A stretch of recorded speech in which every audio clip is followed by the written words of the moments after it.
Namaste, Adab, Sister Kal. Those who don't know me, this is me, Alice Raj, and welcome back to my channel, Small Steps Towards Bigger Dreams. तो ये मेरी जो है ये last video है activity को लेकर, activity of chapter 3 10th class science from NCERT book.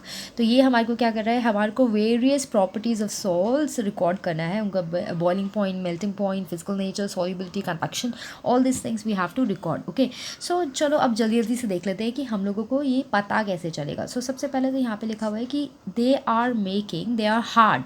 Okay, so salt of acid or bases are hard in nature. Why they are hard in nature? First of all, we have to understand, and obviously when they are hard in nature, we know something which is hard in nature has high boiling point and high melting point also, because it takes time to boil, it takes time to melt, and if it's hard in nature. Okay, so that is making sense, which is written in the last line. Now why they are hard? Because they are having strong bond, the anions and the cations are having very strong bond, because of that reason they are hard. So now we know three things: that they are hard in nature, they are having high boiling and melting point. Now what is the next thing? Next thing is that because they are forming a strong ionic bond, they are able to dissolve in water and in other polar solvents only.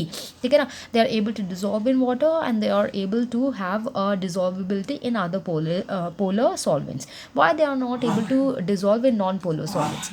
Non-polar solvents do not have polar bonds. Because of that reason they are unable to dissolve in it, and they get sinks in the bottom when they are not dissolving.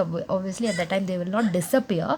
What is happening at the time? They are sinking at the bottom of that solution. So what are those? That is that kerosene and benzene are one of those are non-polar solvents. These two are non-polar solvents example. Okay, now what they are happening over here, apart from this, that they are able to dissolve in water and they are they are unable to dissolve in non-polar solvents. Apart from that, they are able to move freely. So in physics chapter, if we go through electricity, we know that how the when the atom ions, when the electrons are able to move freely, what they do, when they are able to move freely, they are able to conduct the electricity. Yes, it is very important for the electrons to move freely. And stay tuned, because I am going to bring the electricity chapter also, and it's going to be very interesting, because I'm making notes on it and I'm working hard about it. Because of that reason I was unable to post, and as I'm collecting matter,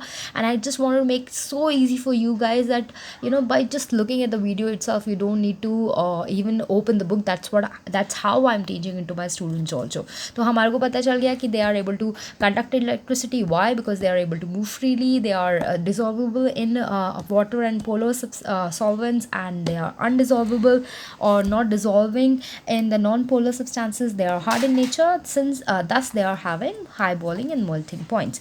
इसके अलावा क्या है भाई हमारे पास, कि हम लोगों ने A, B and C solution में डिप कर लिया आयरन को, और उसके बाद हमारे को इसको रिकॉर्ड करना है ऑब्जर्वेशंस को. Obviously we know with this thing, everyone knows that we need water and we need air, both of them to form rust, right? So obviously in the first beaker, if I'm having oil prevents oxygen to get dissolved in the water. As I'm not getting air, which oxygen which is present in air, the rust will not happen in A solution. Now in B solution, calcium chloride is there. So what does the calcium chloride does? The calcium chloride absorbs moisture. When the water is not going to be there, rust is not going to form. In C, nothing such things are there. There is water, there is oxygen, the rust is going to form in that C solution. Okay, so now C over here, oil is preventing in the beaker to from getting oxygen to get dissolved in the water, right?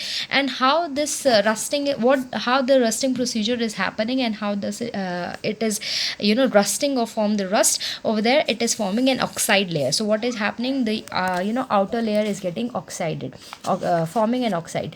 Then the inner layer is safe. When the outer layer get rusted off, at that time now inner layer is exposed. ठीक है ना, this inner layer again form the oxides and then get rusted. Now when this inner layer is getting rusted off, removed from that product, I have now another inner layer getting exposed. So on, the process goes till the time my full iron nail is getting oxide and then vanishing off because of that rust formation. Understanding my point? I'm keeping my camera steady. There's so much in the bucket right now. You can see there are so many videos in my channel also, and please do like and share and subscribe. This is me. I'm signing off.